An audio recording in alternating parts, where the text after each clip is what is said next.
이 재건축 재개발 사업에서 분양을 신청한 분양 신청자와 분양을 신청하지 않아서 현금 청산되는 자 중에서 누가 더 성공할까? 이런 제목을 가지고 강의해 보도록 하겠습니다. 우리가 재건축 재개발 사업에서 조합원 이제 그 분양 신청자가 분양 신청을 했지만 분양 자격이 없어서 현금 청산되는 경우도 발생하고, 또는 이제 조합원이 그 분양을 신청하지 않고 현금 청산자를 선택을 해서 현금 청산되는 경우도 발생할 수 있는데, 이런 경우 누가 더 성공할까? 이런 내용은 이 재건축 재개발 리모델링 투자의 비밀, 이 책은 제가 이달에 출간한 책입니다. 이 내용이 있는데요. 그 내용을 보면 이렇게 조합원 분양 신청자와 현금 청산자 누가 더 성공할까? 이런 내용이죠. 그러면 우리가 재건축 사업에서 조합원의 자격과 조합원의 분양 자격을 간단히 살펴보고, 재개발의 사업에서 조합원 자격과 조합원 분양 자격에 대해서 살펴보도록 하겠습니다. 재건축에서는 그 토지 등 소유자, 토지 등 소유로 재건축 사업에 동의한 자만이 조합원 자격이 주어집니다. 이런 경우는 재건축 사업에서는 그 조합 가입이 임의 가입입니다. 재개발 사업에서는 이제 강제 가입 방식이라 재건축 사업에서 조합 설립에 동의를 하지 않았다. 그러면 분양자격이 주어지지 않는 거죠. 그래서 재건축 사업에서는 조합 설립에 동의하고, 그리고 분양 시청 기간에 분양을 해야 되고, 또 중요한 거는 토지와 건물 모두 소유한 사람이 분양 자격이 주어지는 게 되죠. 그래서 우리가 재건축 설립 당시에 조합 설립에 동의하지 않았다. 그렇더라도 이 분양 시청 기간에 그 분양을 신청하면서 조합 설립에 동의를 하면 조합원이 되는 거죠. 이렇게 되는 겁니다. 이와 반해서 재개발에서는 조합원의 자격이 재개발 지역에 있는 모든 조합원들은 강제 가입 방식이죠. 그래서 누구나 다 조합원 자격이 되다가 분양 신청기간에 분양을 신청하지 않아가지고 현금 청산이 되거나, 분양 자격이 없는 사람들은 현금 청산되면서 조합에서 탈퇴하는 이 방식이 되죠. 그래서 재건축에서는 조합 설립에 동의를 해야, 재건축 사업에 동의를 해야 조합원이 되는 데 반해서 재개발은 그 지역에 있는 모든 사람들은 조합원으로서의 자격을 갖다가 이제 분양 자격이 없어서 현금 청산되는 단계, 또는 분양 신청을 안 해서 현금 청산을 선택하는 단계에서는 조합원의 자격이 탈퇴가 되는 거죠.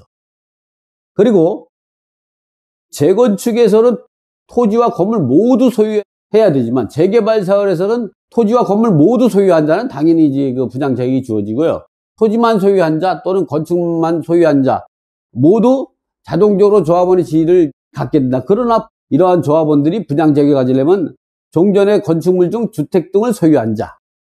우리가 이제 그 재개발에서는요, 주택을 소유하지 않고 상가나 이 공장이나 오피스텔이나 이런 걸 소유하게 되면 분양 자격이 없습니다. 그래서 보면 종전 건축물 중 주택 등을 소유한 자, 그리고 또 분양 신청자가 소유하고 있는 종전 토지가 90제곱미터 이상인 자, 또 세 번째는 분양 신청자가 소유하고 있는 권리가액이 분양용 최소 평형 신규 아파트 1가구 이상이 추산액 이상인 자는 분양 자격이 주어진다. 이 중에서 어느 하나에만 해당이 되더라도 분양 자격이 주어지는 거죠. 중요한 거는 종전의 건축물 중 주택 등을 소유한 자는 분양 자격이 주어지지만, 이 상가나 오피스텔이나 또는 공장을 소유한 자는 이 1호에 해당이 되지 않아서 분양 자격이 없지만, 어디에 해당이 되냐? 이 3호. 분양 신청자가 소유하고 있는 권리가액이, 상가나 오피스텔이 권리가액이 새로 짓는 가장 작은 평형의 권리가액 이상이면 분양 자격이 주어진다. 그래서 이 3호에 해당되는 내용에 의해서 상가나 오피스텔도 권리가액보다 이상이면 분양 자격이 주어지는 거죠. 이렇게 지금 재개발과 재건축에서 우리가 조합원 자격과 분양 자격에 대해서 알아봤습니다. 이번에는 조합원 분양권자가 현금 청산보다 훨씬 더 성공한다. 이게 무슨 뜻이냐? 재건축 재개발에서 투자할 때 분양 자격을 가지고 있느냐, 없어서 현금 청산되느냐, 또는 있는데 분양 신청하지 않아서 현금 청산되느냐에 따라서 성공이 지름길이 된다. 그래서 우리가 가끔 보면 재건축 재개발에서 분양 이제 그 자격이 있을 거로 알고 투자를 했는데 분양 자격이 없죠. 또 재건축에서도 분양시청기간에 분양시청하지 않아가지고 현금 청산되는 경우가 있죠. 이번에 구범포에서 얼마 전에 그 분양시청기간을 초과해가지고 두 사람이나 현금 청산되는 경우도 있죠. 그래서 항상 우리가 분양시청기간에 분양시청하는 것도 분양 자격이 있더라도, 조합원 분양 자격이 있더라도 분양시청기간에 분양시청하는 걸 꼭 챙겨야 됩니다. 왜냐면 가끔 보면 재개발, 재건축 그 지역에 임대차 계약을 맺고 임차인이 거주하는 경우 그러한 연락처가 전달이 안 되다 보니까 그로 인해서 손해가 발생할 수 있는 거죠. 그러나 우리가 보통은 이 조합원 분양권자가 현금 청산보다 훨씬 더 수익을 보게 되는데, 이거는 본인이 이제 직접 재개발구에서 현금 청산금을 255% 받은 거죠. 이 상가주택 제가 2분의 1지분을 공매로 낙찰 받아가지고 이 현금 청산으로 해서 255%의 수익을 얻은 겁니다. 그래서 그 내용은 제가 이제 이 상가주택인데요. 1층, 2층은 상가고 2층은 주택입니다. 그리고 이 지역인데 이 지역에는 4,800세대를 갖다가 LH에서 시행하고 시공사는 대림산업에서 하고 지금 한참 짓고 있고 상당히 그 건축이 돼 있죠. 실제 이 상가주택 2분의 1을 3억 4,560만 원을 사가지고 낙찰 받아가지고 7억 몇천에 그 분양을 받았죠. 그래서 이제 보면 이거를 6억 8천만 원에 현금 청산을 받아가 성공한 거죠. 이렇게 가끔 보면 가끔 지분 경매라든가 또는 공매나 경매로 해서 싸게 샀다. 그래서 감정가로 현금 청산을 받더라도 이제 사업 시행인가 시점으로 이 감정평가 금액에 거기에 비례를 곱해서 정전자재 권리가액만큼 현금 청산금을 받아도 성공하는 경우가 있죠. 대부분이 일반 매매로 사가지고는 성공하기 없습니다. 그래서 항상 조합원 자격이 있어야만이, 그리고 조합원 자격 갖고 분양시청기간에 분양시청해야 성공할 수 있다. 그런 얘기죠. 그럼 분양시청하는 방법 같은 경우는 이렇죠. 대지와 건물을 다르게 1년 번호로 해서 하고, 이 집합 건물도 마찬가지죠. 그리고 이 분양시청기간에 적법하게 분양시청을 해야 된다. 하지 않으면 현금 청산된다. 이 말이죠. 어쨌든 조합원 분양권과 일반 분양권의 차이점을 한번 비교해 보면, 사모아파트죠. 그래서 사모아파트를 갖다가 재건축해 가지고 우리가 이제 조합원 분양가와 또 일반 분양가와 그리고 현금 청산자 중에 누가 성공했을까, 이 부분을 갖고 분석한 건데요. 1차적으로 2019년 1월 아파트 시세와 비교해 보고 2차적으로 2020년 1월 아파트 시세를 비교해 보니까 그 차이점을 확인해 알 수 있다, 이런 얘기죠. 자, 그래서 재건축 전에는 사모아파트 30평대가 6억에서 7억 정도 거래됐습니다. 재건축하고 조합원 분양가가 30평대가 얼마냐 하면 이와 같이 요 74제곱미터가 7억 2천에서 7억 3천이고 84.98, 34평형이 8억 3천에서 8억 5천, 그 다음에 39평형인 전용면적 97.94가 10억 3천에서 10억 5천입니다.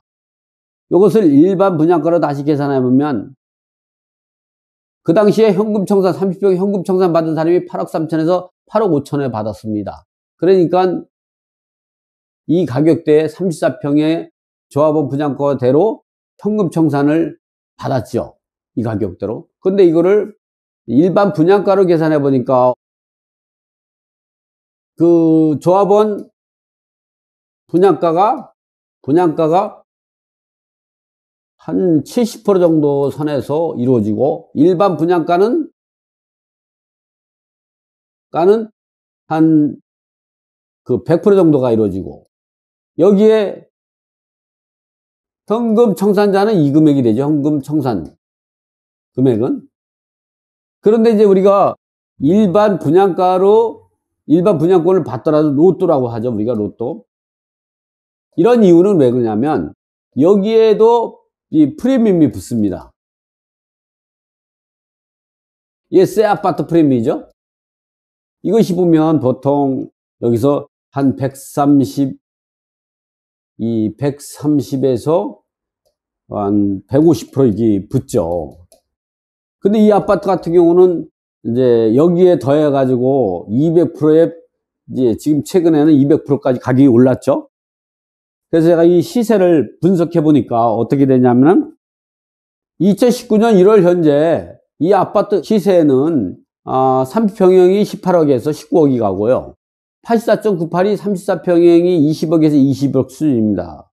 그런데 2022년 1월에 또 다시 확인해 보니까 59제곱미터가 24억, 84.98이 30억에 30억 5천이 되니까 결론을 볼 때는 우리가 한 조합원 분양권자가 10억 이하로 분양을 조합원 분양가로 하고 현금 청산자도 그 가격에 받았는데 이것이 일반 분양가로 하면서 11억, 12억이 되더니 그것이 아파트가 지어지고 입주하고 나서는 가격대가 20억을 가더니 그 한 몇 년 지나서 한 3년 지나고 나가지고 그 아파트가 30억이 됐죠. 3배가 올랐죠. 3배가. 이렇게 우리가 보면 그 조합원 자격을 가진 사람이 분양을 신청해서 그를 입주해서 보유함으로써 이렇게 가격이 오를 수 있는 데는 현금 청산자보다 훨씬 더 성공을 하게 되는 거죠. 그래서 우리가 이 재건축 재개발 사업에 투자할 때는 조합원 자격이 있고 그리고 분양 자격이 있느냐 이런 것들을 잘 판단해서 분양 자격이 있으면 투자하고 분양 자격이 없으면 현금 청산되게 되는데 이 현금 청산 금액은 이 재건축 재개발에서 사업 시행인가 시점으로 감정평가해서 거기에 비례를 곱해서 이 평가한 금액을 현금 청산을 받다 보니까 나중에 사업 시행인가 하다 한참 지나서 그 재건축 재개발에서 부동산을 취득한 사람이 현금 청산하게 되면 그 사업 시행인가 감정평가 시점부터 내가 매수할 당시에 그 프리미엄을 갖다가 내가 손해를 보게 되고 그만큼 투자의 손실이 발생할 수 있는 거죠. 그래서 우리가 재건축 재개발 사업에 투자할 때는 분양 자격이 있으면 투자하고 현금 청산되면은 투자해서는 안 됩니다. 오늘은 강의는 이거로 마치겠습니다. 제 강의가 유익하셨다면 구독을 꼭 눌러주시기 바랍니다. 자, 감사합니다.